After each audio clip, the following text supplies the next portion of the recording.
বিসমিল্লাহির রহমানির রহিম। আসসালামু আলাইকুম। এই কালারটা কিন্তু ভীষণ সুন্দর। এটা পিঙ্কের সাথে একটু স্কাই কালার, যেটা স্কাই ধূসর স্কাই কালার, সেই কালারটা, এবং সাথে কুচিতে কিন্তু একটু ভিন্ন টাইপের কালার। এই যে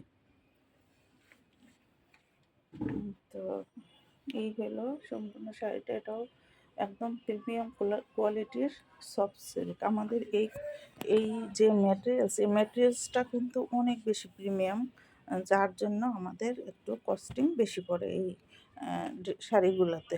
তো এই শাড়িটা যার ভালো লাগবে ঝটপট অর্ডার করে দেবেন। এটা আঁচল একটু ডিপ কালার আসছে, আর একটু হালকা হবে কালারটা, ঠিক আছে। ইয়েলোটাও কিন্তু হালকা হবে, এখানে ডিপ আসছে, এবং এই যে আঁচলে টার্সেল আছে, কালারটা হালকা আসবে। আপনারা এই যে বডিতে যেরকম আসছে ঠিক সেরকমই, এটা ইউলোর সাথে, তো এই যে একটু কালারটা বেশি ডিপ আসছে। শাড়ি 14 হাত লম্বা, রানিং ব্লাউজ পিসটা কোমরের দিকে থাকে, এবং সেম বডিতে যেরকম সেরকমই হবে ব্লাউজ পিসটা। আল্লাহ হাফেজ, আসসালামু আলাইকুম।